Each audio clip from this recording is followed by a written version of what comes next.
वंदे मातरम। स्वस्थ समृद्ध परिवार निर्माण प्रयास में आप सभी का इस चौपाल में आज रात्रि 10 अप्रैल 2025 की चौपाल में हार्दिक अभिनंदन है। और आज चौपाल के मेहमान हैं वर्तमान समय के नव नवयुवा, मतलब एक नौजवान प्रोफेसर जिनके कंधों पे हमारी सभ्यता और संस्कृति की बचाने की जिम्मेवारी है। और ये बेवकूफ आज के समय में अंग्रेजी सभ्यता के बीच में रहते हुए किस तरीके से हमारी संस्कृति और सभ्यता को बचाने का प्रयास कर रहे हैं। और मेरी उम्मीद है कि जैसा दिखता है कि अगर आज के समय में सभी प्रोफेसर इस मानसिकता के हो जाएं तो हमारे बच्चों की सभ्यता और संस्कृति बचाने की प्रवृत्ति में कोई भी कमी नहीं आएगी। तो मुझे बहुत दिल मतलब ऐसा है, अपार हर्ष होता है कि स्वस्थ समृद्ध परिवार के कर्णधारों में से, सहयोगियों में से ऐसे ऐसे भाई हमारे साथ जुड़े हुए हैं जो किसी हीरे से कम नहीं है। वो अपनी चमक जाने अनजाने अलग अलग, और सबसे बड़ी बात है कि प्रोफेसर होकर यानी हमारे उन बच्चों को एक नई दिशा देने वाले वो खुद। तो इसके लिए मैं समय ज्यादा ना लेते हुए आप सभी का, आप सभी की ओर से हार्दिक स्वागत है चौपाल में प्रोफेसर आशीष कौशल जी का, जो सोनीपत से हैं, हरियाणा से। जी आशीष भाई, आपका हार्दिक अभिनंदन इस चौपाल में। बहुत बहुत शुक्रिया गोविंद भैया, मेरे इस परिचय के लिए। हालांकि जितना बड़ा और विशाल परिचय आपने मेरा बताया है, मुझे लगता है कि उसका सुई मात्र भी नहीं हूं मैं। आपका बहुत विशाल हृदय है कि आपने इतने बड़े दिल से अपने छोटे भाई, अपने छोटे बच्चे का स्वागत किया है। और इसी के साथ साथ आज के कार्यक्रम में जुड़ने वाले मैं सभी अपने साथियों का नमस्कार करता हूं, प्रणाम करता हूं। मेरा नाम आशीष कौशल है और वर्तमान में मैं पानीपत इंस्टीट्यूट में मैकेनिकल विभाग में असिस्टेंट प्रोफेसर के पद पर कार्यरत हूँ। और जैसा कि गोविंद भैया ने थोड़ा आप लोगों को बताया है कि मेरी कोशिश यही रहती है कि मैं अपनी कार्यशैली में भी और पढ़ाई के स्थान में भी, जहाँ पे अंग्रेजी भाषा का प्रयोग ज्यादा हो रहा है, तो जहाँ जरूरी होता है वहीं मैं अंग्रेजी को स्थापित करता हूँ। उसके अलावा कोशिश मेरी ये रहती है कि मैं बच्चों से हिंदी में बात करूँ।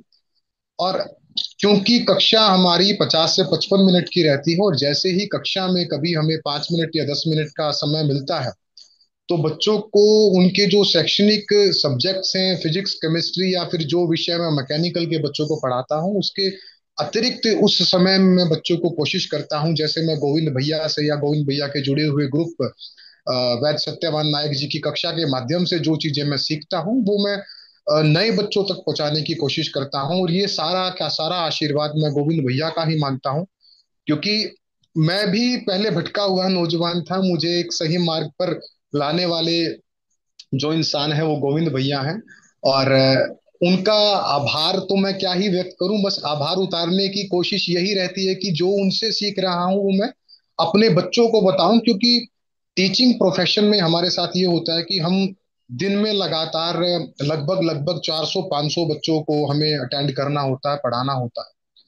तो अपने दैनिक नित्य जीवन में क्या कार्य करने हैं, क्या नहीं करने, समाज में कैसे रहना है, या किसी रोग से किस तरीके से बचना है। जैसे मैंने आपको बताया कि 55 मिनट के लेक्चर के दौरान जैसे ही हमें 5 मिनट का समय मिलता है, तो मुझे अगर क्लास में कभी कोई खांसता मिल जाए, कभी कोई छींकता मिल जाए, या कभी कोई ठंड से ठिठुरता मिल जाए, या कि कोई सर दर्द से परेशान मिल जाए, तो गोविंद भैया के जो रसोई घर के नुस्खे हैं, जो कि ग्रुप के माध्यम से पढ़ पढ़ के मुझे कुछ मुंह जबानी ही याद हो चुके हैं, तो मैं बच्चों को बताता हूँ। और बच्चे जब उनका प्रयोग करके अगले दिन की कक्षा में या 2 दिन बाद की कक्षा में मुझे यह बताते हैं कि सर आपने ये क्या जादुई चीज बता दी कि बिना किसी दवाई के हमें आराम हो गया, तो वो मेरे बच्चे गोविंद भैया से मिले नहीं हैं, लेकिन उनका नाम स्वतः जानते हैं, क्योंकि मैं उसका पूरा श्रेय बोलता हूँ कि बेटा जो चीज मैंने आपको बताई है, मैंने भी अपने अग्रज भाई, बड़े भाई गोविंद भैया के माध्यम से सीखी है।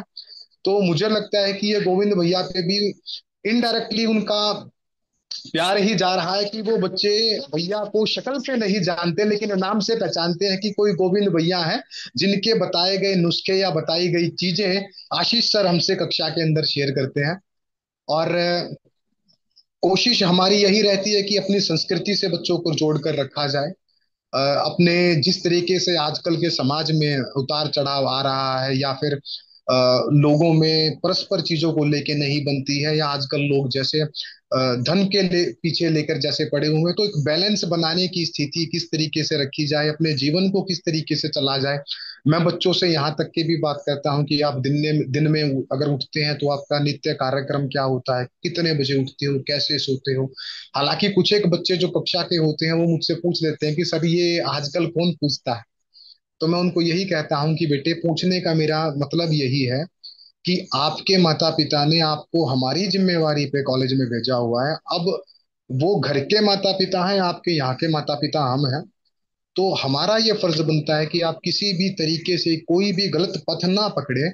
और हमारी जब तक की ड्यूटी है, जो कॉलेज में हमें समय मिलता है, कि तब तक आप एक सही मार्ग को पकड़ करके आगे चलते रहें। तो इसी मार्ग पे चलने की कोशिश हमारी खुद की भी रही है। और समय समय पर, जैसे आज भी या कभी मुझे जैसे भी समय मिलता है, जब भी मैं अपने पद से विचलित हो जाता हूँ, तो मैं गोविंद भैया और भैया जैसे जुड़े हुए दो चार अपने अग्रज या बड़े लोगों का सहारा मैं समय समय पर लेता रहता हूँ।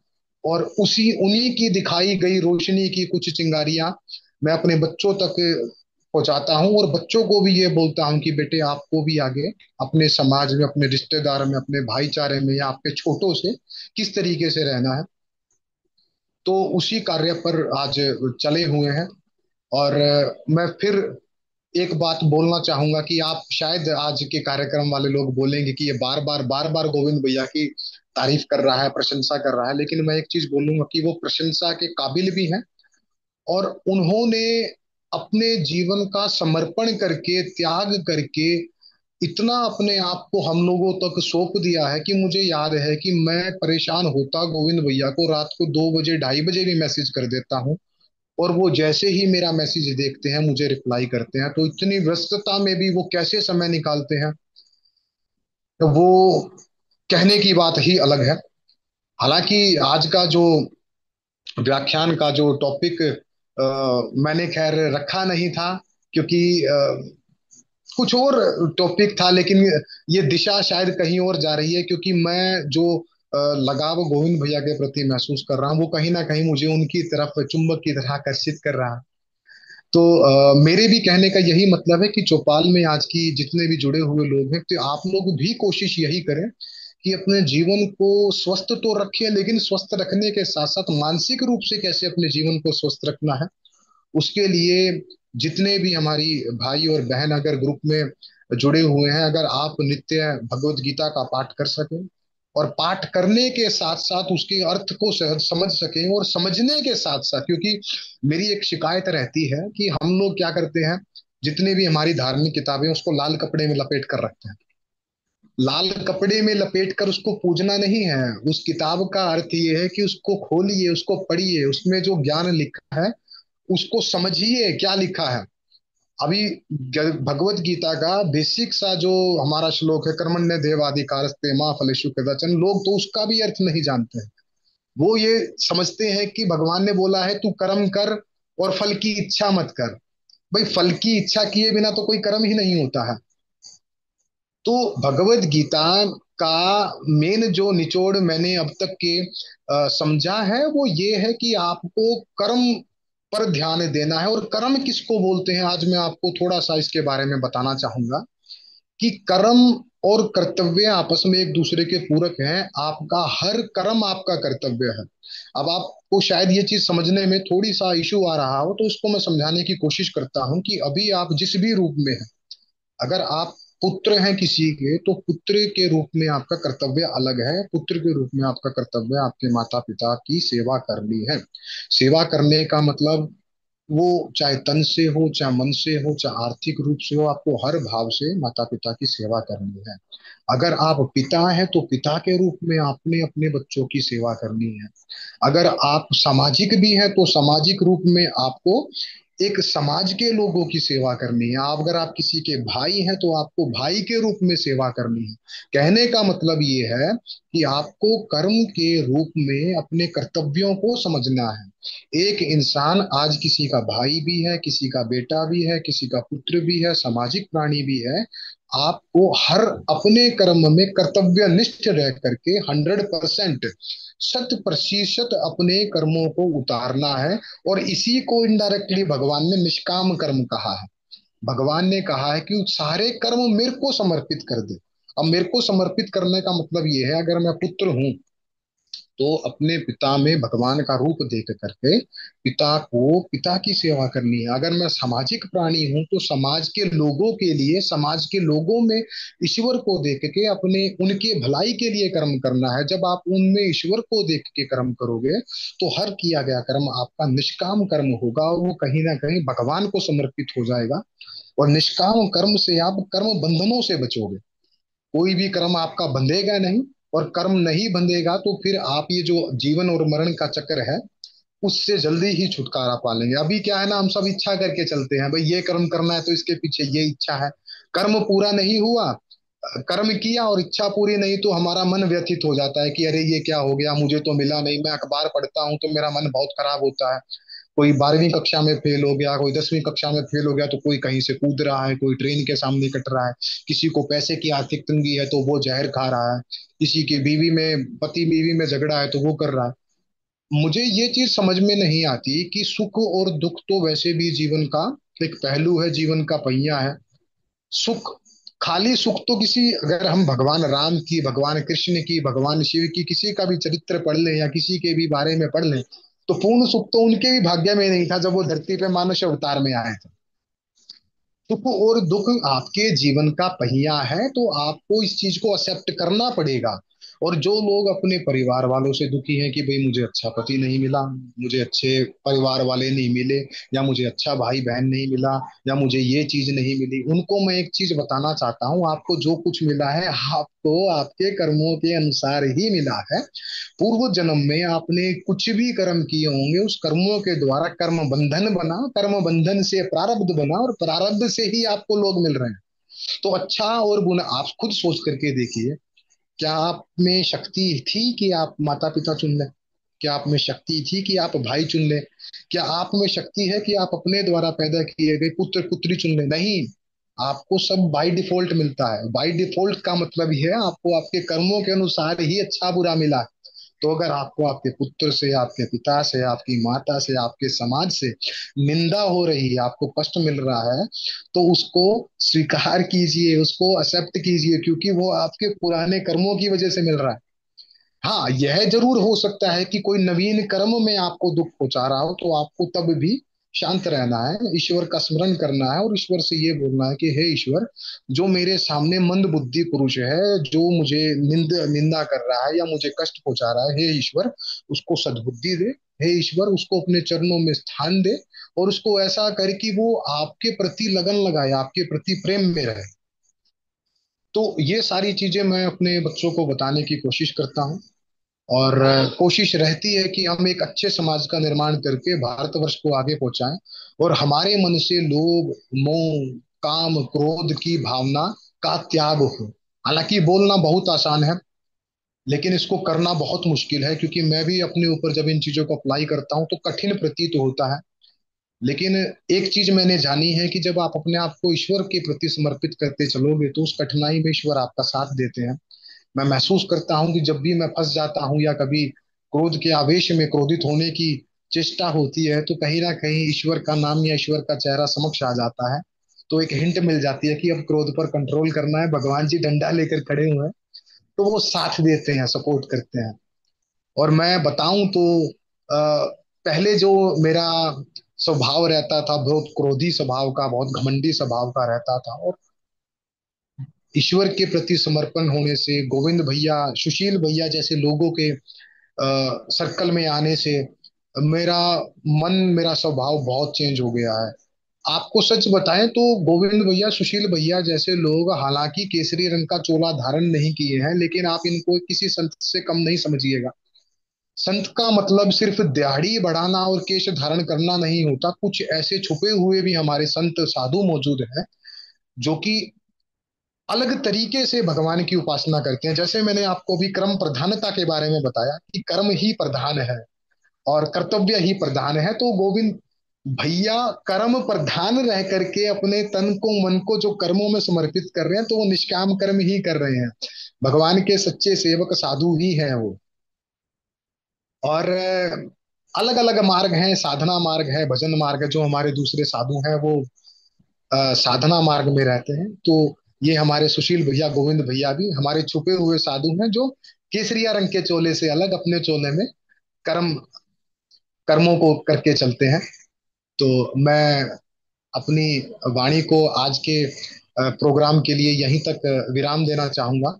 और आप सबसे माफी मांगना चाहूंगा अगर मेरी किसी भी बात या किसी भी मेरी कही रखी गई बात से अगर किसी का मान या किसी को ठेस पहुंची हो, तो अपना छोटा भाई पुत्र समझ करके मुझे माफ कीजिएगा। उसके साथ साथ किसी भी त्रुटि को मेरी आप मुझे बताइएगा, ताकि मैं सुधार लाने की कोशिश कर सकूं। मैं गोविंद भैया को नमस्कार करके उन्हें आमंत्रित करना चाहूंगा कि गोविंद भैया आप कृपया आप मंच को संभालें। जी बहुत बढ़िया भैया। सुशील भाई। जी भैया, राम राम, वंदे मातरम। ये हमारे आशीष जी, जो हमारे आशीष कौशल जी है, उनको भी नमस्कार, राधे राधे। भैया ये हमारे जो आशीष जी है, ये वैसे पीएचडी इन्होंने भैया ने की हुई है। तो डॉक्टर, हम डॉक्टर भी कह सकते हैं इनको, डॉक्टर आशीष कौशल जी। और जब हमारा भाई राजीव दीक्षित जी की पुण्यतिथि थी, और तो उसमें भैया ने एक बहुत अच्छा रोल निभाया था। और उसमें भैया, मैं बताना चाहूंगा, भैया बहुत अच्छे गायककार भी है, भोजन भजन बहुत अच्छे करते हैं, सारो शायरी बहुत अच्छे करते हैं। तो मैं चाहूंगा कि कुछ लाइन भैया कुछ आज हमारे मंच पे गाए तो आनंद आ जाएगा और कुछ याद ताजी हो जाएगी। जी भैया। आशीष भैया। हेलो। जी चौपाल को चौपाल की तरह रंग दीजिए।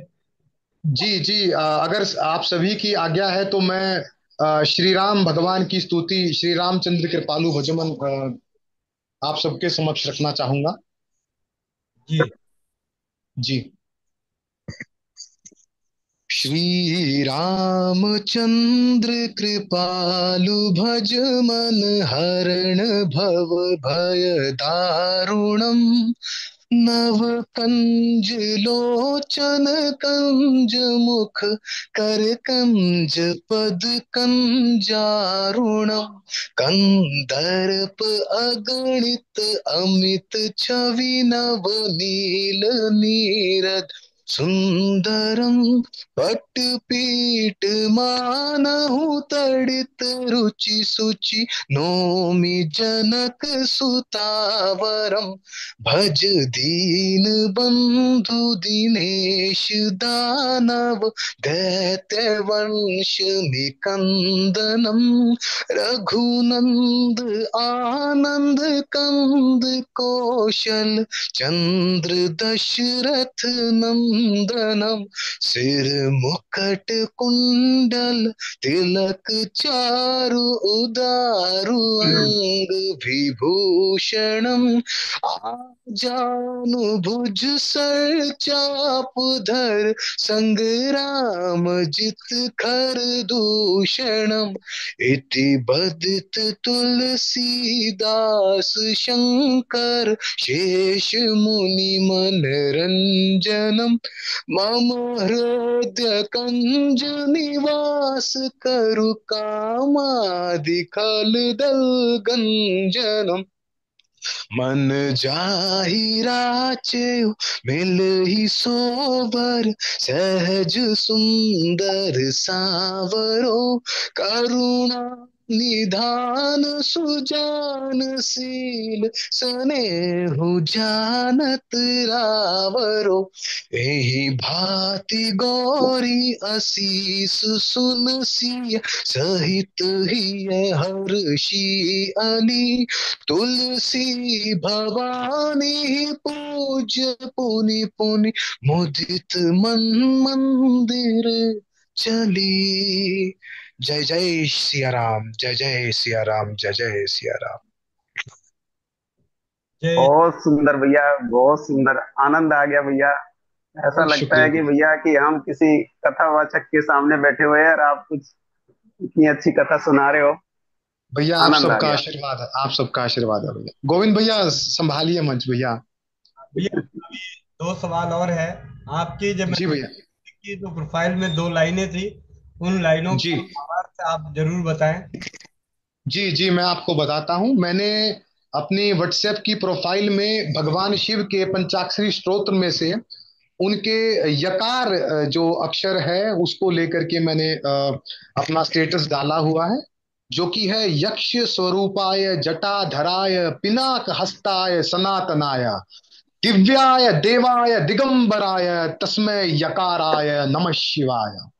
इसका अर्थ ये है कि वो भगवान शिव जिसकी यक्ष के रूप में पूजा की जाती है, जो विशाल जटाओं को धारण करने वाले हैं, और वो भगवान शिव जिनके हाथ में पिनाक नामक धनुष है, जो नित्य है, जो चमकते हैं, जिनमें चमक का गुण है, जिनमें सूक्ष्म चेतना है, जो आकाश की तरह पूरी सृष्टि को घेरे हुए है, जो सभी दिशाओं में व्याप्त है, उस अक्षर य को मैं प्रणाम करता हूं। उस सारी शक्ति, उस शक्ति के संग संचालन करता भगवान शिव को मैं प्रणाम करता हूं। तो मेरे स्टेटस का यह अर्थ है गोविंद भैया। जी, बहुत बहुत धन्यवाद भैया। और जी भैया। धन्यवाद इस बात के लिए कि मेरे ख्याल से हमारी 7:56 पे बात हो रही थी, 7:50 के आसपास व्हाट्सएप पे आपका मैसेज देखा और मैंने उसी वक्त निर्णय लिया कि भैया अगर समय हो तो चौपाल में समय दीजिए। और आपने ये स्वीकारा आमंत्रण को, उसके लिए कोटि कोटि नमन। बहुत भैया आमंत्रण नहीं, आपके आशीर्वाद से हम पीछे नहीं हटने वाले थे ना। अ, आपका आशीर्वाद किसे नहीं चाहिए भैया, हम तो लालसा करते हैं, और हमारा सौभाग्य है कि आज आपके जरिए हमें मंच मिला और हमारे भाई बहन भी तक हमारी कुछ बात पहुंची। तो इसके लिए हम आपका धन्यवाद करते हैं कि आपने हमें मंच प्रदान करने के लिए आमंत्रित किया भैया। वंदे मातरम भैया जी, वंदे मातरम सभी को। गोविंद भैया वंदे मातरम। भैया जी अगर समय है तो अपना थोड़ा सा परिचय वैसे भी दे दो ना, जैसे सोनीपत में दिया था। जी दीदी। जी भैया जी, आज की चौपाल आपके नाम है तो भैया जी थोड़ा सा दे दो अगर समय है तो। वीडियो ऑन कर लीजिए। हाँ जी हाँ जी हाँ जी हाँ जी। जी जी जी भैया जी। अ, आप सभी को प्रणाम। दीदी के आग्रह पे मैं दोबारा आपके समक्ष, हालांकि शायद कुछ लोगों को लगा होगा कि मैं बार बार आ रहा हूं, तो माफी चाहता हूं। आप गोविंद भैया का, दीदी का प्यार, सुशील भैया का प्यार दोबारा मुझे खींच के लेके आया है। अ, मैं सोनीपत से का रहने वाला हूँ, 35 वर्ष की मेरी आयु है। और आपको प्रोफेशन के बारे में मैंने बताया। पढ़ाई में मैंने PhD in material science NIT Hamirpur से किया है। और अभी Samalkha Panipat institute of engineering and technology में डिपार्टमेंट ऑफ मैकेनिकल में असिस्टेंट प्रोफेसर के पद पर मैं कार्यरत हूँ। और कुछ चीजों पे शोध करता रहता हूँ। और 2015 में मुझे थोड़ा सा किताबों का अध्ययन करने का शौक लगा था। और उस शौक ने मुझे एक बार यूपीएससी एस्पिरेंट का भी बनने का मौका दिया। लेकिन उसमें जो दो परीक्षाएं होती है उसमें से एक परीक्षा निकाल चुके थे हम, लेकिन दूसरी नहीं निकल पाई किसी कारणवश। लेकिन वहां से किताबों को पढ़ने का शौक लगा। और उस शौक ने ही हमें अ, आयुर्वेद से जोड़ा, हमें अध्यात्म से जोड़ा। तो अभी उस शौक के कारण ही आयुर्वेद की पुस्तकें काफी सारी, अध्यात्म से रिलेटेड, हमारे इतिहास से रिलेटेड, योग से रिलेटेड, सुशील भैया से एक्यूप्रेशर के बारे में जानकारियां, सन थेरेपी के बारे में जानकारी, कलर थेरेपी के बारे में जानकारी, गोविंद भैया से शिवाम्बू के बारे में मैंने जानकारी प्राप्त की। तो अभी उसको किताबों के अध्ययन से भी मैं पढ़ रहा हूँ। तो ये सारी जानकारियां इकट्ठा करके मैं कोशिश करता रहता हूँ कि उन जानकारियों का निचोड़ जैसे गोविंद भैया जग जग तक पहुंचाने का कार्य कर रहे हैं, तो मैं भी कोशिश करता हूँ कि मुझे तो बहुत अच्छा प्लेटफॉर्म की बच्चों के बीच में रहने का मौका मिलता है। तो उन जानकारियों का निचोड़ या जो उनके फूलों की खुशबू है वो बच्चों तक पहुंचाने की कोशिश करता हूँ। परिवार में हमारे पास अभी पत्नी है, दो बच्चे हैं, 2 साल का बेटा है, 4 महीने की गुड़िया है, माता पिता है, एक बहन है। हमारा परिवार है और अ, उसी तरीके से बस अपने आप को अग्रसर करके चल रहे हैं। मुझे नहीं लगता कि इतना कोई विशाल मेरा परिचय है, लेकिन अ, चला रहे हैं अपने आप को गोविंद भैया के आशीर्वाद से, भैया जैसे लोगों के आशीर्वाद से। और आप ये देखिए कि मैं अभी कितनी अपनी तारीफ कर रहा हूँ कि मैं ये पढ़ता हूँ, फलाना पढ़ता हूँ, मैंने आयुर्वेद पे इतनी किताबें पढ़ी हुई हैं। लेकिन यकीन मानिए कि जब भी मुझे पीड़ा या कुछ कष्ट होता है, मेरा मैसेज गोविंद भैया के पास जाता है। कि मुझे लगता है कि किताबों से बड़ा डॉक्टर वो डॉक्टर है जो अनुभव वाला है। अब किताबों में जो ज्ञान है, मुझे जब भी कुछ जरूरत पड़ती है तो आज गोविंद भैया से किसी कष्ट के निवारण के लिए ही मैंने मैसेज किया। तो एक अनुभवी इंसान की हमें यहाँ जरूरत पड़ती है, और अनुभव यहाँ पे काम आता है कि जहाँ पे किताबें फेल हो जाती हैं। तो भैया, जो आप अनुभव सींचे हुए हैं ना अपने आप में, और आप ये देखिए कि कोई अगर मुझसे, हालांकि कुछ एक बीमारियों के बारे में इलाज जैसे भैया के मैसेजेस के माध्यम से या दूसरी चीज के माध्यम से मैं बता पाता हूँ, लेकिन आज भी कहीं ना कहीं मुझे किताबों को देखने की जरूरत पड़ती है। लेकिन गोविंद भैया हमारे अभी ऐसे कंप्यूटर वाले वैद्य हैं कि उनके सामने हम पीड़ा डालते हैं और साथ के साथ हमें उत्तर मिल जाता है। तो भैया, हम आपसे सिर्फ यही विनती करेंगे कि अपना आशीर्वाद आप बना करके रखिएगा, ताकि जिस पथ पे आप चल रहे हैं और उस पथ पे शायद अगर हम थोड़ा भी चल पाए तो हमारा भी जीवन धन्य हो जाएगा। क्योंकि आप जैसा व्यक्तित्व है, जैसे आप चल रहे हैं, आप जैसे जीवन को समर्पित कर रहे हैं, हम उतना तो नहीं कर पा रहे हैं भैया, हमें पता है उतना नहीं कर पा रहे हैं कि आप दिन रात जिस तरीके से अपने आप को लेकर के चल रहे हैं। लेकिन उन कोशिशों को अगर हम चलते रहें, ताउम्र चलते रहें, जीवन भर चलते रहें, ऐसा ऐसा आशीर्वाद आपसे मिलता रहेगा, हमारी बहनों, हमारी माताओं से मिलता रहेगा, तो हमारा भी जीवन खुशहाल रहेगा भैया। भैया जी, गोविंद घर भैया। में लक्ष्मी जी भी आए हैं, और बच्चे भी हुए हैं, उनके बारे में हाँ थोड़ी सी जी। चर्चा कर दो। हाँ जी, मैं बच्चे के बारे में बताता हूँ मोनिका दीदी। अ, हमारा को समस्या क्या थी, एक मेरी जो पत्नी थी, मुझे विवाह के लगभग महीने 1.5 महीने पश्चात मैं पीएचडी करने हिमाचल में था। तो पत्नी का फोन आता है और पता लगता है कि पत्नी को ओवरी में सिस्ट है। और मुझे पता भी तब लगा था कि जो महिलाओं में ओवरी, लेफ्ट और राइट ओवरी होती है, तो दोनों ओवरी में इसको सिस्ट बनी हुई थी। और डॉक्टर को दिखाने के बाद डॉक्टरों द्वारा यह पता लगा था कि मेरी पत्नी को गर्भ ठहरने में इशू रहेगा, यानी ये मां नहीं बन पाएगी, जैसा एलोपैथी डॉक्टरों ने बोला था। तो मैं शादी को 1.5 महीना पश्चात ही इतनी बड़ी बात को सुनना तो मेरे लिए एक शॉकिंग था। छुट्टी लेकर घर आया, गोविंद भैया के संपर्क में आया। गोविंद भैया के सहारे ही एक दूसरे वैद्य जी, हमारे शुभम कौशल जी हैं, उनके संपर्क में आया। मैंने अपनी पत्नी की रिपोर्टें सामने रखी। और मैं जो है मेरा जो मन है वो शिव भगवान में ज्यादा लगता है। मेरी पत्नी का जो मन है वो कृष्ण भगवान में ज्यादा लगता है। तो उसके पीछे भी आपको मैं बताना चाहूंगा कि उसके पीछे क्या स्टोरी रही। आपको आश्चर्य होगा जान करके कि आयुर्वेद के जरिए हमने पत्नी का इलाज करवाया, और इलाज को शायद 5 महीने ही हुए होंगे, पत्नी को गर्भ ठहर गया। आप यकीन करें ना करें, लेकिन जिस दिन गर्भ ठहरा उस दिन भी भगवान कृष्ण से जुड़ी हुई जयंती थी। जिस दिन हमने अल्ट्रासाउंड करा करके टेस्ट कराया उस दिन जन्माष्टमी थी। जिस दिन मेरे बेटे का जन्म हुआ उस दिन वामन जयंती थी। यानी कहीं ना कहीं भगवान नारायण के ही रूप में हमें हर दिन हर उस दिन सूचना मिली जो कहीं ना कहीं भगवान नारायण या भगवान कृष्ण का दिन था।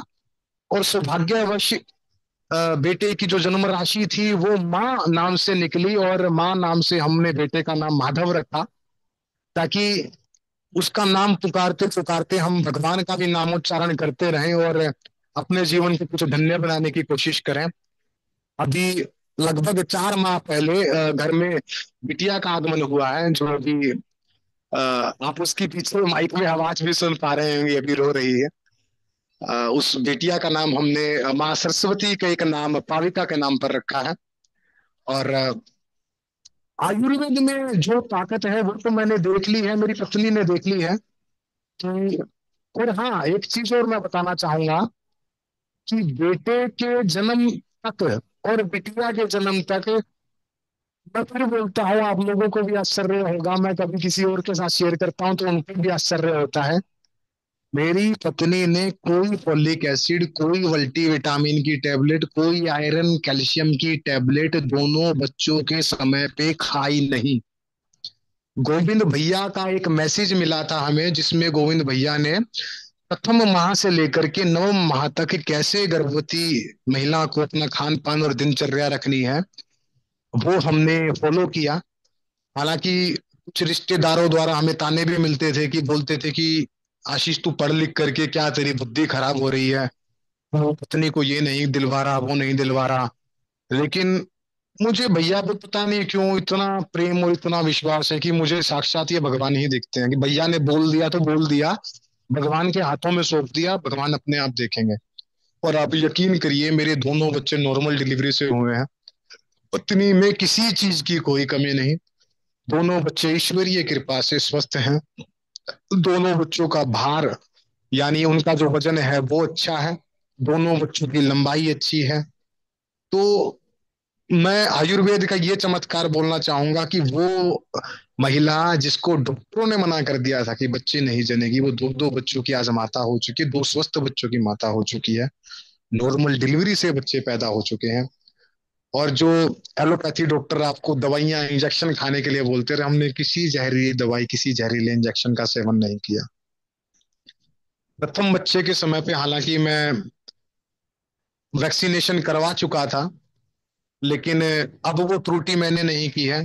हमने गुड़िया के बारे में कोई वैक्सीनेशन नहीं की है। गोविंद भैया ने, मेरी पत्नी जब गर्भवती थी दूसरे बच्चे से, तो गुड़िया को स्वर्ण प्राशन खाने की सलाह दी थी।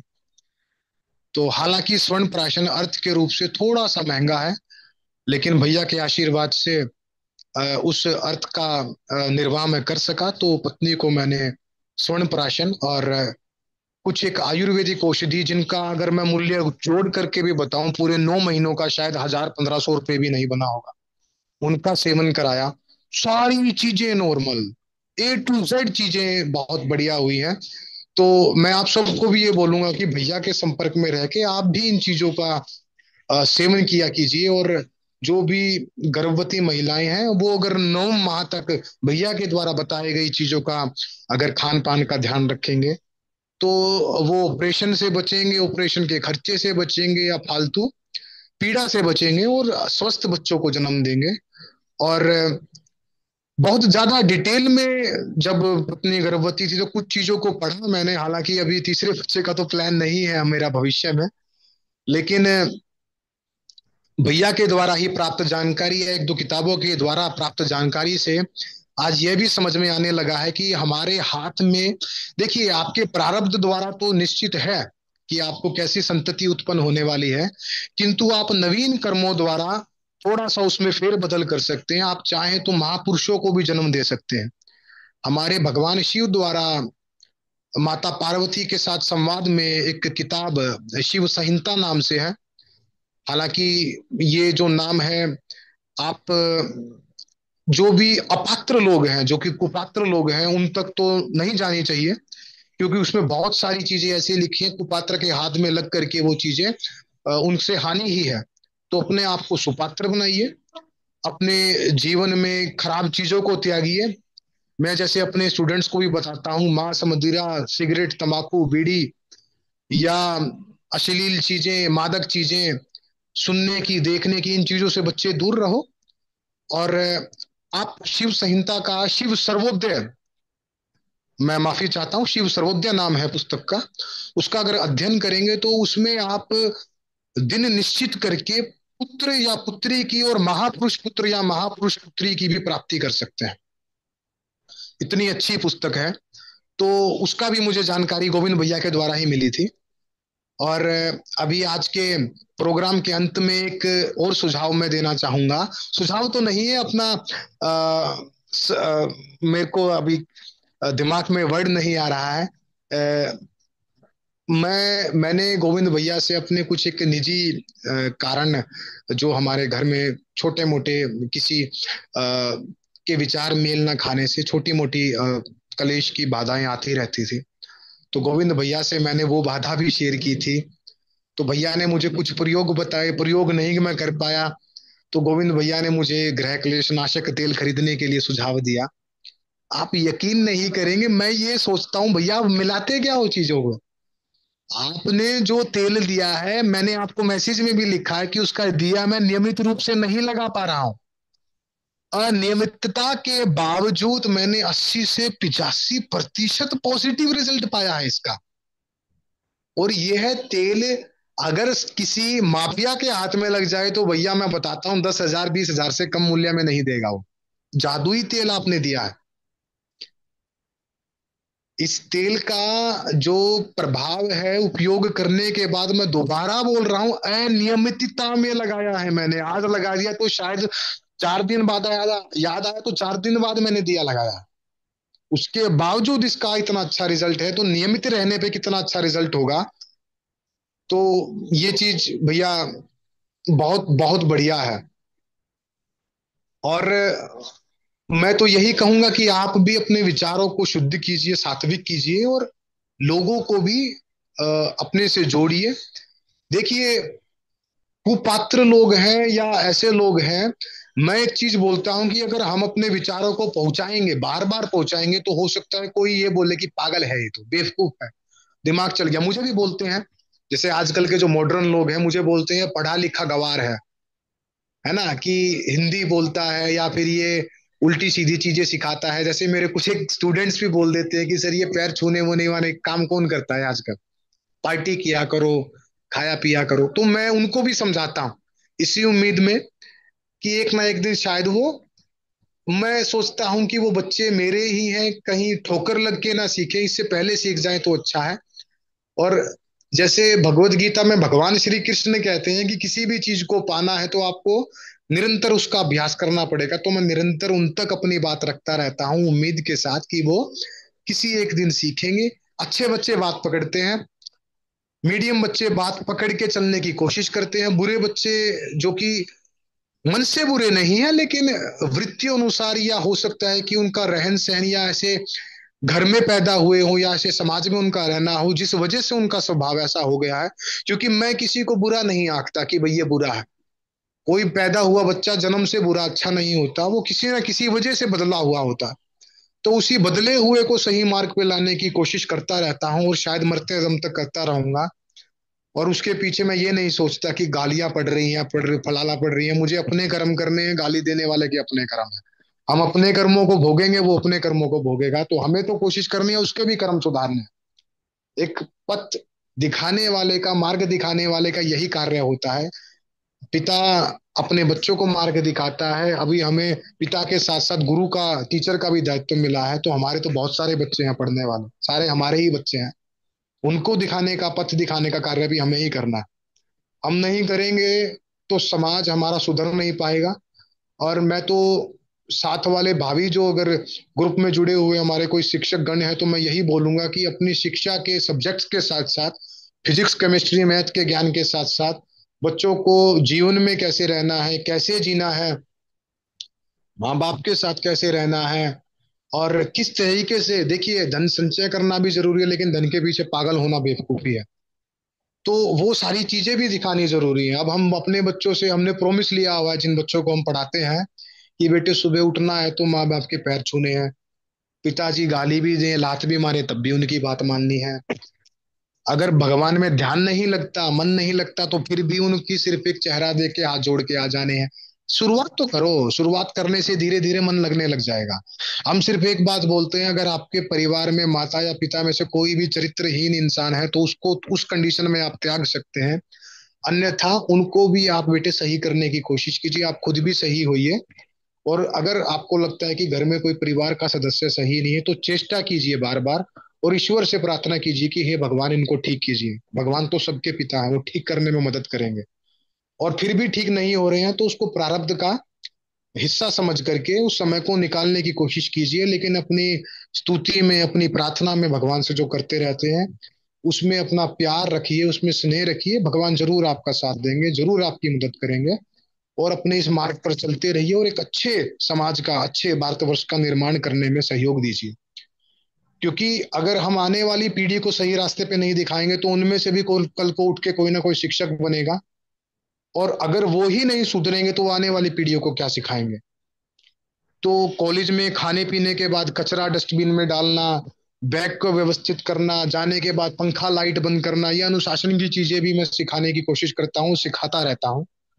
और उसके साथ साथ जीवन में कैसे जीना है, अपनी हेल्थ को कैसे ठीक रखना है, नित्य क्रिया कैसी होनी चाहिए, दिनचर्या कैसी होनी चाहिए, या बाकी सारी चीजें जो कि ग्रुप के माध्यम से सीखी जाती है, किस तरीके से अपने आप को व्यवस्थित करना है, किस तरीके से जीवन जीना है। अब आप लोग देखें कि हमारे समय में हम लोग अपने दादा दादी के पास बैठ जाते थे, आजकल के बच्चों के पास समय ही नहीं है दादा दादी के पास बैठने।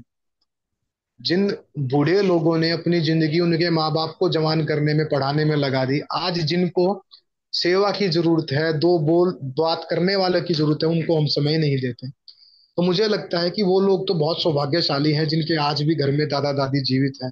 उनके पास बैठिए, बैठते बैठते उनके पांव दबाइए, उनसे बात कीजिए। उनके दादा दादी को आप लाड कर सकते हो, पोता पोती बिल्कुल लाड कर सकते हो, उनके माथे पे हाथ फेरिए, बहुत पॉजिटिविटी मिलती है, बहुत प्यार मिलता है। उनसे आशीर्वाद लीजिए, क्योंकि वो जो अनुभव है वो किताबों में नहीं मिलेगा, वो जो अनुभव है वो कहीं नहीं मिलेगा। उनके साथ बैठना, उनके साथ बात करना, उनसे जीवन की जीने की चीजें कलाएं सीखना, वो सब लुप्त होती जा रही हैं, तो वो करना पड़ेगा हमें। फिर जैसे मैंने अपने व्याख्यान या आज के प्रोग्राम की शुरुआत में बताया था कि आपको कर्म प्रधान बनना है, कर्तव्य प्रधान बनना है। कर्म का मतलब है कर्तव्यनिष्ठ होना। आप महिला है तो एक महिला किसी की माँ भी है, किसी की बेटी भी है, किसी की बहन भी है, किसी की सास भी है, किसी की पड़ोसी भी है। तो हर कर्म में आपका कर्म अलग है। पड़ोसी हो तो एक पड़ोसी का क्या दायित्व है, क्या कर्तव्य है, उसके प्रति आपको समर्पित होना है। अगर आप माता है तो माता के प्रति आपका क्या कर्तव्य है, उसके प्रति समर्पित होना है। जीवन का मेन उद्देश्य अपना अपने आप का समर्पण है पूर्ण रूप से। लेकिन समर्पण बिना इच्छा के होना चाहिए। ये नहीं कि मैंने सांस के पैर दबा दिए तो सांस मेरे को लाड करे या प्यार करे। आप वैसा भाव ना रखिए।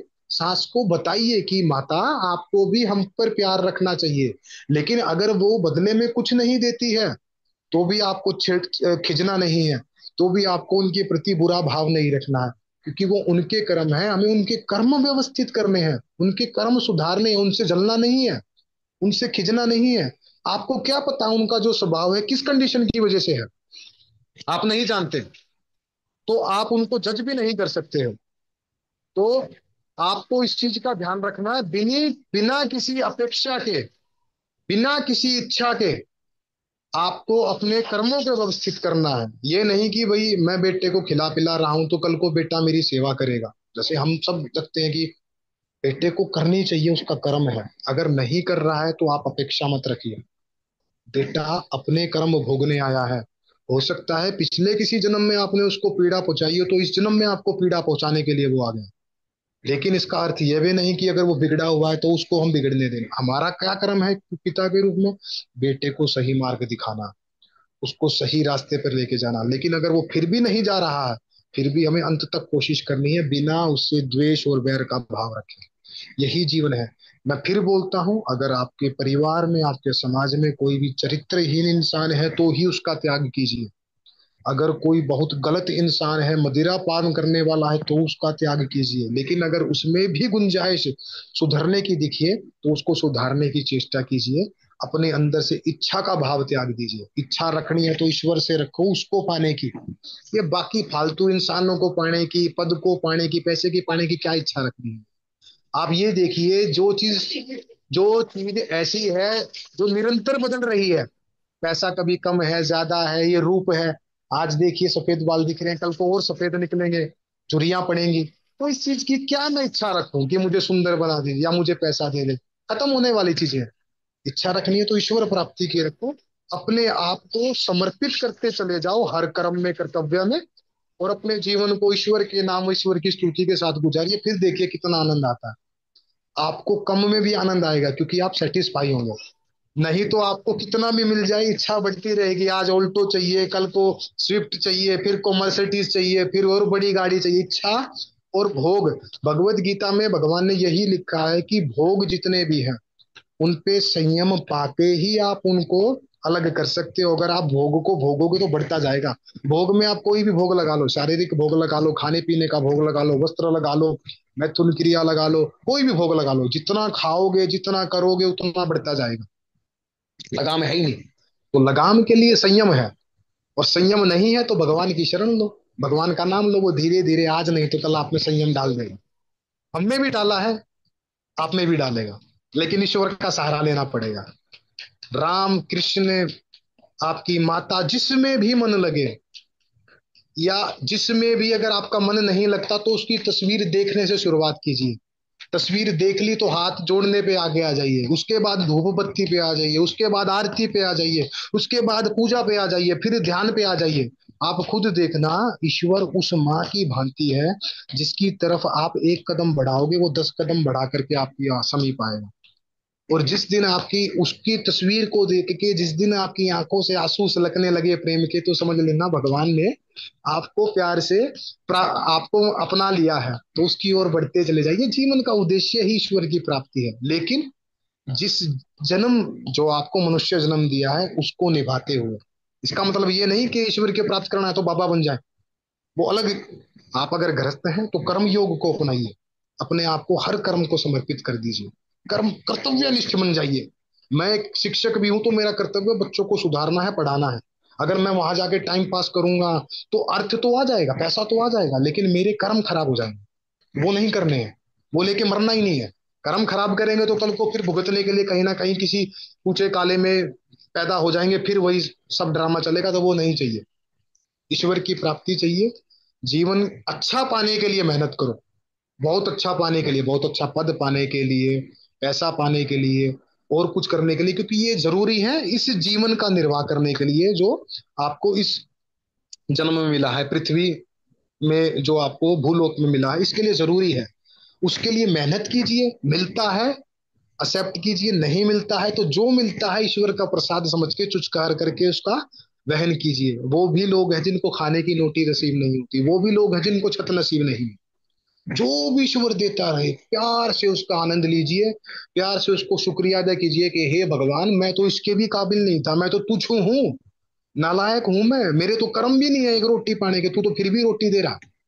तो ईश्वर को समर्पित कर दो, अपने कर्म में कर्तव्य निष्ठ हो जाओ, और जितने भी खिजने पिजने वाले लोग हैं उनके प्रति भी प्रेम भाव रखो, उनके भी कर्म सुधारने की कोशिश करो कि हे माता, हे सास, हे पत्नी, हे भाई, हे बेटे, ये अच्छे कर्म नहीं है। बार बार कर्तव्यशील रहो, बार बार उनको समझाओ।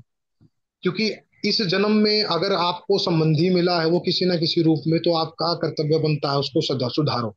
नहीं सुधरता तो उसके अपने कर्म तो बंद रहे, बट हमें अपना काम करना है। लेकिन फिर बोलेंगे चरित्रहीन इंसान को त्याग देना, चरित्रहीन इंसान का कोई काम नहीं। वो नहीं सुधरता तो उसको त्यागना ही बेटर है। बाकी चीजों में हम सुधार करने की कोशिश कर सकते हैं। तो आज के व्याख्यान के लिए मैं अपने शब्दों को विराम देना चाहूंगा। गोविंद भैया, आपको प्रणाम सहित आपको आमंत्रित करना चाहूंगा कि आप कृपया आज के प्रोग्राम को व्यवस्थित। चौपाल से जुड़े तो परिवारों में आप सभी ने चैट बॉक्स के माध्यम से भी बहुत अच्छी जानकारी दी, और आशीष भाई के बारे में मेरे पास शब्द नहीं है, लेकिन मैं चाहूंगा कि भाई विक्रम जी, आप अपने दो शब्द रखें। जो भी अपने दो शब्द रखना चाहते हैं हैंड रेस कीजिए, और दो शब्द ही रखें, समय की पाबंदी है, समय थोड़ी सी। तो सबसे पहले मोनिका बहन। वंदे मातरम भैया। वंदे मातरम विक्रम भाई। मोनिका बहन मेरे बाद। भैया वास्तव में ना आज चौपाल सत्संग बन गई। आनंद मैं सच में बताऊं ना, ये था कि भाई सुनते रहे सुनते ये देखो बड़ी बात ये कई बार लगता है कि हमारे शब्दों में ये ना हो कि भाई हम कोई अतिशयोक्ति करें, बट ये था कि आज पहली बार ही शायद मैंने भैया को देखा होगा, आशीष भाई को। हमने एक माँ के गर्भ से जन्म तो नहीं लिया, पर सहोदर से कम नहीं, ऐसा भाव दिखा भाई की बातों में। और यह मैं लिखा भी था मैसेज में, भाई मेरी बातों को चुरा के बोल रही है। सेम, एक एक एक इतना भी अंतर नहीं है। वही भाव जो हम काम करते हैं। मैं देखो एक छोटी सी शेयर करूंगा। आज मैं मेरे या जहाँ बैठता हूँ मैं डेली, वहाँ कई दिन में बैठा हूँ। पिछले कई महीने से मैं अपने 250 गज जगह है घर के पास में, तो खाली पड़ी थी। उसमें ना पूरा का पूरा प्लाट कसी के साथ मैंने उपजाऊ किया है, जिसमें कई फल के पौधे जो भी उग सकते हैं अपने यहाँ पे 15-16, और सब्जियां। वो सब अकेले ने, दूसरे को ये नहीं बोला कि भाई आप लोग आओ या जबरदस्ती कुछ भी। क्योंकि मेरा भाव है कि देखो, हम जैसा मैं चाहता हूँ वैसा मैं दूसरों को भी दूं। यही कर्तव्य है, और यही वो जो है ना भाई, ये मोनिका बहन बीच में मत आओ। बस अब मैं आगे ज्यादा नहीं बोल पाऊंगा। बस वो है ना, क्या बोलते हैं उसको। भाई बहनी को विराम देते हुए वंदे धन्यवाद। मातरम भैया वंदे जी। मातरम सभी को। और आशीष भैया जी, आपके गुरु को नमन। सच में भैया जी, आज तो सत्संग ही मिला। बहुत अच्छा लगा, बहुत अच्छा लगा, बहुत अच्छा लगा। और आप ऐसे ही आते रहे। थोड़ा सा हमें भी, वो कहते हैं ना, समुद्र में ऐसे 2-3 बूंद गिराते रहे। जी हाँ जी, भैया हाँ जी। जी। जी और वास्तव में धन्य है वह माता पिता जिसने आशीष भाई जैसे बिल्कुल। माँ ने व्यक्ति बहुत को जन्म दिया। अभी बता रहे थे ना भैया, उसी वही पद्धति से आशीष भैया को लेके आए हैं। सच्चाई ये है कि हम अपने इच्छा के अनुसार अपनी औलाद उत्पन्न कर सकते हैं, अपनी संतान उत्पन्न कर सकते हैं। वही एक बीज है ये भी। सच बात ये है। नहीं तो ऐसे भाव एक अध्यापक, एक प्रोफेसर में नहीं हो सकते। कहीं ना कहीं एक महान आत्मा। जी एक जी भैया मेरे को जी। एक बात याद आ गई, अगर आज हो तो मैं बताऊं। जी जी। एक मेरे साथी हैं, स्कूल 11वीं 12वीं में साथ में थे, और काफी समय के बाद उनसे मिलना होता है। और मिलते हैं ऐसे हैं कि जैसे रेगुलर बात होती है। तो उन्होंने एक बात बोली थी। हालांकि पैसे के मामले में तो आज भी मैं कुछ नहीं कमा पा रहा। उस तब ये था कि भाई सब बोलते थे ना कि भाई कुछ कमा कुछ कमा। हालांकि आज तो असर नहीं पड़ता ज्यादा। तो उस समय उनसे बात हो रही थी मेरी, भाई कुछ कमा नहीं रहे, और दवाइयों से या कुछ। उसने एक बात बोली जो घर कर गई, और वास्तव में मेरे चरित्र को सूट वही करती है। बस ये था कि दूसरे के प्रभाव में कुछ दाएं बाएं हो जाते। उन्होंने बोला था, अगर एक वैद्य अमीर होता है ना, तो वो उसके लिए गलत है। अगर एक व्यापारी कम कमाता है तो वो उसके लिए गलत है। जी, बहुत सटीक बात है भैया। बहुत सटीक। और वो बात मेरे को इतना ये सूट कर गई कि भाई ठीक है। उसके बाद तो मैंने किसी की परवाह ही नहीं की। और फिर और एक दूसरी बात आज ये है कि आशीष भाई को सुनने के बाद गोविंद भाई भी गुण लगने लगे। अरे ये तो कितने गोविंद भाई बड़े बैठे हैं यहाँ पे। हमारा ये परम सौभाग्य है कि ये चौपाल के माध्यम से इन लोगों से जुड़ पाई। और उससे बड़ा है हम सबको जोड़ने वाली कड़ी, राजू भाई। अद्भुत है भाई, अद्भुत। मौज होगी। ओए वो मेरी वो सुधरी वाली बात है ना, पेटा भर गया आज, वास्तव में पेटा भर गया। संजू बहन। भाई के मुंह पे टेप लगाएं। संजू बहन। वंदे मा वंदे मातरम गोविंद भैया, उसके बाद मोनिका दीदी थी, और उसके बाद महेंद्र भैया थे, और अब ये आशीष भैया। बहुत बहुत अच्छा लगा भैया। ये ग्रुप ऐसे ही बढ़ता रहे, जैसे मेंबर से बढ़ रहा है वैसे हमारे जो नए नए लीडर मिल रहे हैं हमको, वो बनते रहे। और सबसे बड़ी बात मैंने एक चैट में अभी लिखी थी भी, इन भैया की भी एक दिन के लिए क्लास भैया हो उसके तो 2 विचार की हो, चाहे चाहे आधी घंटे की हो, जरूर दर्शन दे। जी भैया, धन्यवाद। पृथ्वीराज जी।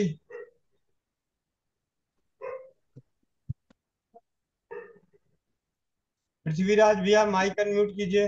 हाँ गोविंद भाई नमस्ते। नमस्ते। आपने बहुत ही अच्छे मतलब बोलते ना क्या बोलते हैं, चेले को तैयार कर दिया। लेकिन सही में बताया जाए, क्योंकि मैं भी बहुत मतलब है ना, सुन के भावुक हो गया उन चीज को। सही में बहुत अच्छा है ये, मतलब उनके विचार भी बहुत अच्छे हैं। बहुत अच्छा लगा आज ये चीज, क्योंकि रियलिटी जो टीचर है, टीचर का इतना जो मतलब उन्होंने जो ये कर रहे हैं ना, क्या बोलते हैं, समाज के प्रति बहुत ही अच्छा उत्तरदायित्व निभा रहे हैं वो। बहुत अच्छा किया आपने। आपने भी और उन्होंने भी। इसके लिए आपको धन्यवाद। और उनको भी धन्यवाद। ठीक है। सुपर्णा दीदी। हेलो। दीदी। आवाज आ रहा है? हाँ, बहुत बहुत धन्यवाद, उन्होंने भाई जी ने बहुत अच्छा बताया। और मुझे एक प्रश्न करना था भाई जी से। भाई जी, बहुत सारे महिलाओं को आज संतान प्राप्ति का इश्यू हो रहा है यहाँ बम्बई में तो ना। बहुत सारे केसेस ऐसे हैं। और दवाखाना भी करते हैं और आयुर्वेद भी करते हैं, लेकिन रिजल्ट नहीं आ रहे। तो मुझे आपसे जुड़ाना है वो लोगों को। तो ये जो बुक्स बोल रहे थे ना भाई, तो बुक के माध्यम से और आपने जो उनको ट्रीटमेंट दिया था, वो अगर शायद मेरे तक पहुंचाएंगे तो शायद मैं वो पेशेंट तक पहुंचा सकती हूँ। और ये पूछना था भाई जी। एक ना, दो बेटी है और अब बेटे के लिए उसको बहुत टॉर्चर कर रहे हैं। तो बेटा ही चाहिए मुझे। तो ऐसा चार बेटी बाद में हुई, लेकिन उन्होंने मतलब गर्भ मतलब खाली कर दिया उसको, निकाल दिया। तो बेटा चाहिए तो उसको। दीदी चौपाल बने रहिए। हर दीदी चौपाल में बने रहिए, हर समस्या का समाधान यहाँ मिलता रहेगा। देर है अंधेर नहीं, देर है अंधेर नहीं, हर चीज की जानकारी मिलती रहेगी। ठीक है, चौपाल में बने रहिए। सूर्यकांत भाई।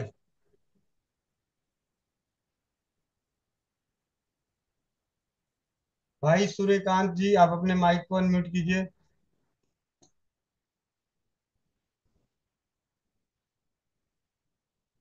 भाई सूर्यकांत जी कहाँ चले गए? चलिए। सुमन दीदी हनुमानगढ़, आपका हैंड रेस शुरू में भी था। वंदे मातरम भैया। वंदे मातरम। भैया एक दीदी है, उसको ना ब्रेस्ट में कैंसर है, कैंसर थी, लेकिन उनको ना भी ऑपरेशन तो करा लिया। और वो सेकाई कर रहे हैं बठिंडे से। चौपाल में जुड़े रहिए, हर समस्या का समाधान समय समय पे मिलता रहेगा। अगर मैं आपको अभी के अभी ट्रीटमेंट देने को तैयार हूँ, क्या वो अभी के अभी सारी चीजें छोड़ के हमारी तरफ समर्पित होने को तैयार हैं? नहीं होगा। जिसके साथ समस्याएं गंभीरता से होगी, वो हमारे को गंभीरता से नहीं लेंगे। इसलिए चौपाल से जुड़े रहें। धीरे धीरे ज्ञान आपको मिलता रहेगा, वही ज्ञान उन्हें देते रहें या उन्हें चौपाल से जोड़ें। गंभीर समस्याओं के लिए, जिन्हें इलाज समस्याओं का इलाज चाहिए, उन्हें खुद का आना बेहद जरूरी है। क्योंकि मैं आपको सकारात्मकता दूं तो अभी आज हर समस्या का मात्र एक समाधान है, पॉजिटिव एनर्जी। ना कोई दवा, ना कोई दारू, ना कोई वैद्य, ना कोई डॉक्टर। हर समस्या, गंभीर से गंभीर समस्याओं का समाधान है आपका खुद का शरीर और आपके खुद के पॉजिटिव एनर्जी। वो पॉजिटिव एनर्जी आपको चौपाल के जरिए मिले, आपको दूसरे के अनुभवों के जरिए मिले, वो अलग बात है। अभी भाई भैया ने एक बहुत अच्छी बात बताई थी कि ठोकर लगने से अच्छा है, ठोकर लग के सीखने से अच्छा है कि पहले सीख लें। तो हम उसी प्रयास को चौपाल कह सकते हैं। ये चौपाल उसी प्रयास का नाम है। ठीक है, जिन्हें भी अभी बने रहिए। मेरे ख्याल से, मुझे जहां तक उम्मीद है कि आने वाले 2-3 दिनों के अंदर या हफ्ते के अंदर कैंसर के ऊपर जो जो साधारण सर्वसाधारण तरीके से ट्रीटमेंट किया जाता है, उनकी जग जाहिर होगी। उनमें से हर कोई अपने किसी भी स्थिति परिस्थिति में, लेकिन हर रोग के लिए एक चीज का होना बेहद जरूरी है, वो है पॉजिटिव एनर्जी। डर से बाहर निकलना। नहीं तो आप जितनी मर्जी दवाएं खाएं, जितनी मर्जी काढ़े पिए, जितनी मर्जी जो मर्जी किए, अगर आपके मन में डर है तो आपके हार्मोन्स गड़बड़ होते रहेंगे। अंग्रेजी भाषा में कहा जाता है कि हमारी बीमारी का मूल कारण हार्मोन्स का गड़बड़ होना है। शरीर के अंगों उपांगों को गड़बड़ी होने से अगर हमें रोग होता है, भोजन की गड़बड़ी होने से हमें रोग होता है, तो पूरी दुनिया के सबसे गरीब तबके के लोग, जिन्हें खाने को नहीं मिलता, जो दूसरे के भीख मांग के खा रहे हैं, वो सारे बीमार होते और हमसे समय से पहले गंभीर रोगों से ग्रसित होते। लेकिन वो गंभीर रोगों से ग्रसित नहीं है, सिर्फ इसलिए कि उनके हार्मोन्स पॉजिटिव एनर्जी की वजह से, जो उनके अभी आज भैया ने जो बात करी कि सारा का सारा अध्यात्म मतलब विश्वास का खेल है कि आपको विश्वास कितना है। ठीक है, समय का ज्यादा नष्ट ना करते हुए, क्योंकि बातें इस चीज को करूं तो बहुत लंबा हो जाएगा। अब चलते हैं हम सभी के बड़े भाई तुल्य, आप सभी के चाचा तुल्य, बड़े भाई तुल्य, भाई महेंद्र प्रसाद बर्णवाल जी के सानिध्य में उनसे दो शब्द जाने आज की चौपाल के बारे में, उनके विचार। जी, वंदे मातरम भैया। हाँ सर। आज की चौपाल सही में बहुत ही सराहनीय रही, बहुत ही अच्छी। आज हम लोग कर्तव्य से हट गए हैं।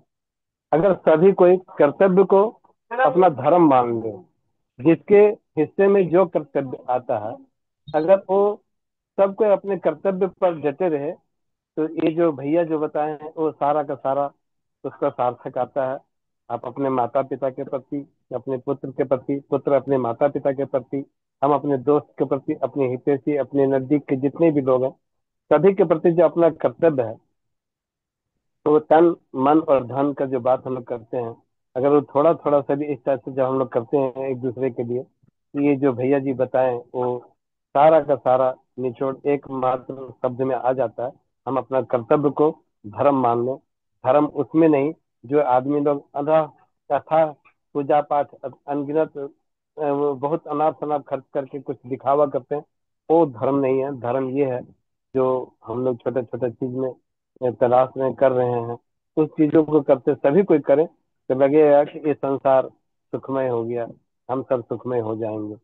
बस इतना ही मैं अपनी बात को करना चाहता हूँ भैया। वंदे मातरम। सभी को वंदे मातरम। सुशांत गारवरे जी, माइक अनम्यूट कीजिए। सुशांत गारवरे, सुशांत।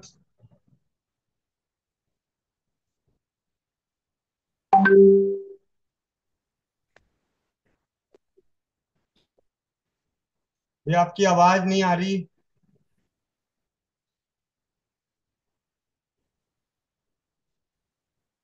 मनदीप कौर, मनदीप कौर। हाँ जी।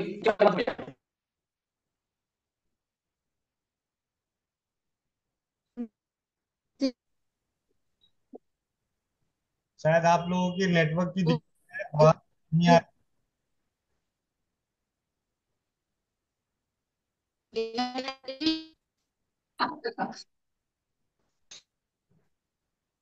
सुशांत गरवरे भाई, आप अपने माइक को अनम्यूट कर लीजिए।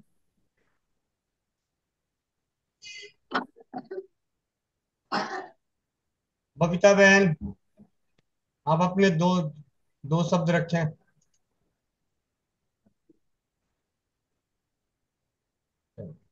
वंदे मातरम भैया। वंदे मातरम। सभी को वंदे मातरम भैया। आज बहुत अच्छा ही ज्ञानवर्धक चौपाल था भैया। बहुत अच्छा लगा आज जब भैया बोले कि दादा दादी सास ससुर का सेवा करना चाहिए। सच में बहुत अच्छा लगता है, बहुत सुकून मिलता है। अगर सास ससुर या बूढ़े लोगों के पास अगर 2 ही मिनट बैठ जाओ ना, इतना सुकून मिलता है, दिल को क्या बताए। वो पुरानी यादें सब कुछ अपना बताते हैं, बहुत अच्छा लगता है। आज हमारे बीच हमारे बाबा नहीं है, जब हमें अपने ससुराल से जाते थे तो उनको गोद में उठा के ऐसे घुमाते थे, कितना अच्छा लगता था, ऐसे खुशी से नाचने लगते थे। आज उनकी बातें हमको एकदम भुला दी भैया। बाबा की याद आ गई मेरी। थैंक यू भैया। जी जी। और अब चौपाल को समापन की ओर ले चलते हैं। आज से मैंने पहले कभी आप लोगों से विनती नहीं करी, लेकिन आज मेरी विनती है आप सभी से। इस चौपाल का लाइव गोविंद भाई के यूट्यूब चैनल पे डाला हुआ है। आप सभी से 133 परिवार हैं, आप सभी जाकर दो शब्द जरूर लिखें, क्योंकि आज मतलब हमारा भविष्य आज के शिक्षक के हाथ में है।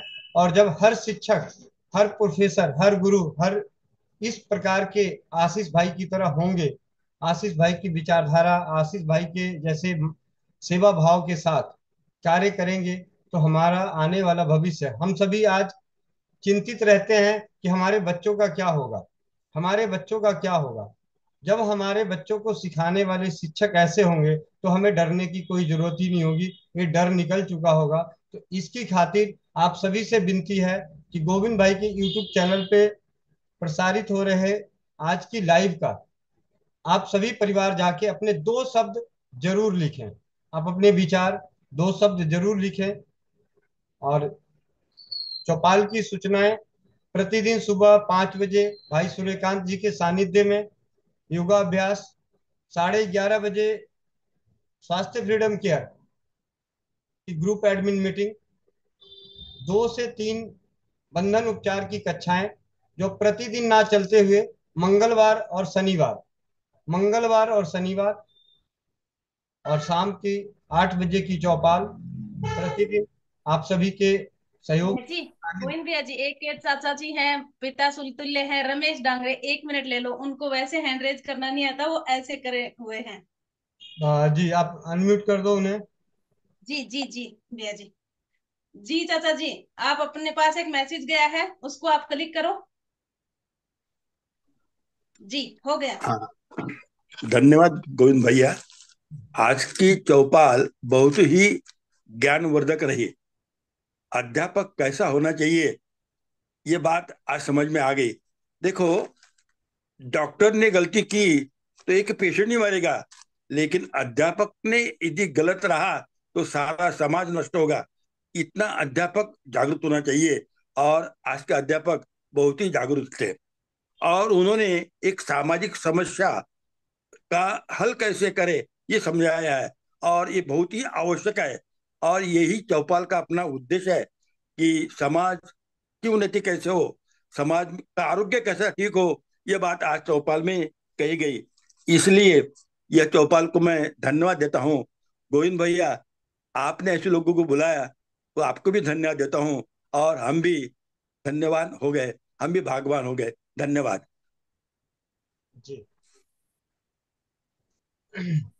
रमेश चाचा जी के आखिरी के विचार और शब्दों के अनुसार, और देखिए सबसे बड़ी बात है कि 35 वर्ष का नव युवा और इस प्रकार का अध्यापक हमारे समाज में होगा तो हमारे बच्चों के भविष्य पूर्णतः सुरक्षित है। एक 70 वर्षीय, 56 वर्षीय, 60 वर्षीय अगर कोई प्रोफेसर आके हमें कुछ ज्ञान बताएं तो वो भी उत्तम है, लेकिन एक 35 वर्ष का जो नवयुवक प्रोफेसर बनकर समाज में, जबकि उनका एक अपना अलग सा घमंड या जो भी चीजें कह सकते हैं, उन सभी को त्याग की भावना के साथ समाज की आने वाली पीढ़ियों की जिसे चिंता हो, और ऐसे अध्यापक के हाथों हमारा समाज होगा, तो हमें डरने की कोई जरूरत नहीं है। रमेश चाचा जी ने बहुत सही बात बताई कि डॉक्टर से गलती होगी या गलत डॉक्टर होगा तो किसी एक परिवार का, किसी एक व्यक्ति का खतरा है, लेकिन अध्यापक से अगर गलती हुई तो उसके माध्यम से पूरा समाज को खतरा है। तो आप सभी का स्वस्थ समृद्ध परिवार की चौपाल रात्रि 8 बजे में जुड़ने के लिए, सहयोग देने के लिए, अनुभव देने के लिए कोटि कोटि नमन, दिल की गहराइयों से हार्दिक धन्यवाद। वंदे मातरम, जय हिंद, जय भारत, जय राज्यवाद।